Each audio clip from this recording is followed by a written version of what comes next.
बिस्मिल्लाहिर्रहमानिर्रहीम। अस्सलाम वालेकुम व्यूअर्स। आज हम कोयटा होटल वाले पठान के पराठे बना रहे हैं। तो इसके लिए सबसे पहले हम डो तैयार करेंगे। इस रेसिपी के लिए हमने मैदा लिया है 1 किलो और सूजी आधा कप लिए। इसमें हम नमक ऐड कर देंगे, हस्बे ज़ायका डाल दें। मैंने 1 चाय का चम्मच डाला है। 1 टेबलस्पून या 1 खाने का चम्मच चीनी चली जाएगी। 2 से 3 खाने के चम्मच पिघला हुआ घी ऑयल डाल लें और 2 खाने के चम्मच मिल्क पाउडर। इसको इस तरह से मिक्स करेंगे पहले। अब इसमें मैंने 1 गिलास ठंडा पानी लिया है। आम नलके का पानी है, ठंडा नहीं है ज़्यादा। इसको पहले हम मिक्स करेंगे। बहुत ज़्यादा इसको गूंदना नहीं शुरू कर देना शुरू में ही।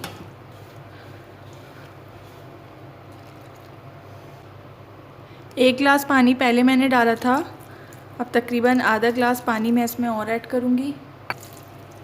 टोटल इसमें 2 गिलास पानी लगा है। डो तैयार हो गया है। अब थोड़ा सा घी मैं हाथों पे लगा के और इसके ऊपर ऐसे लगा देंगे।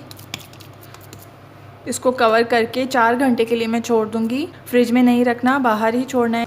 ये हमारा डो तैयार हो गया है।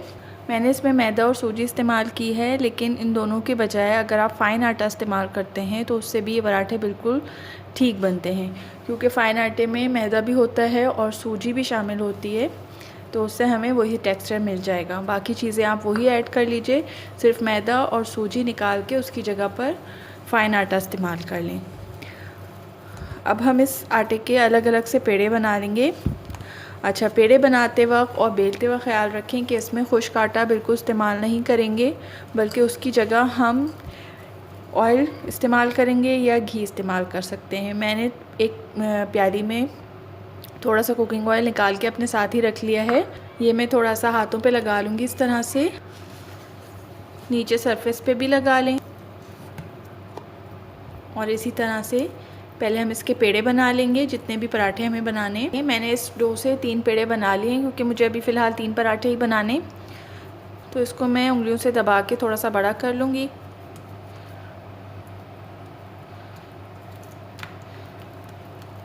थोड़ा थोड़ा ऑयल लगाते जाएं।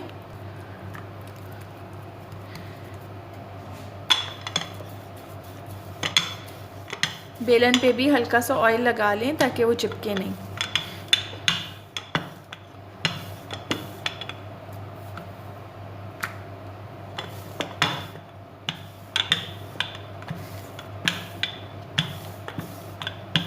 किसी भी शेप की परवाह नहीं करें, क्योंकि हमें इसको दोबारा से रोल करके और जो इसका पेड़ा बनाना है, तो सिर्फ इसको आप पतला सा बेल लें। उसके बाद इसको इस तरह से फटक लें सरफेस पर ही।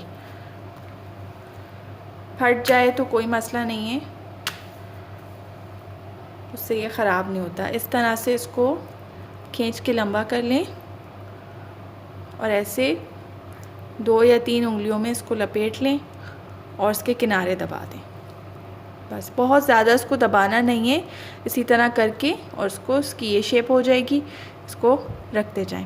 चूल्हे पे मैंने तवा रख दिया है गरम करने के लिए, बिल्कुल हल्की आंच पर। पराठों के लिए बल वाले पेड़े बिल्कुल तैयार हो गए हैं। अब इनको हम बारी बारी बेल लेंगे बेलन की मदद से और इनको फ्राई करते जाएंगे। जब ये पराठा इस शेप में आ जाए तो आप आराम से इसको प्लास्टिक में लेयर्स लगा के और फ्रीज़ कर सकते हैं। तो जब भी आपको ज़रूरत हो आप 5-10 मिनट पहले इसको निकाल के डिफ्रॉस्ट करें और फ्राई कर लें, तो बहुत आसानी से बहुत अच्छे पराठे फ्राई हो जाते हैं। पराठा जो है वो फ्राई करने के लिए बिल्कुल तैयार है। मैंने तवा गरम करने के लिए रखा हुआ है। अब हम इसको तवे पर डालते हैं।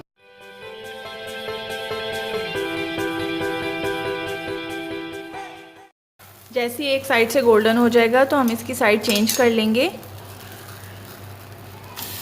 पहले पराठे को सेकेंगे, उसके बाद इस पर ऑयल या फिर घी डालेंगे। दरमियानी आंच पर ही मैं बना रही हूँ। इसको गोल्डन होने देंगे, थोड़ा सा पकने देते हैं, थोड़ा सेकते हैं ताकि गोल्डन हो जाए अच्छा सा। देखिए दोनों साइड से सेक गया है। अब मैं इसमें ऑयल डाल दूँगी ऊपर से और इसको हम फ्राई कर लेंगे। दरमियानी आंच पर फ्राई करेंगे।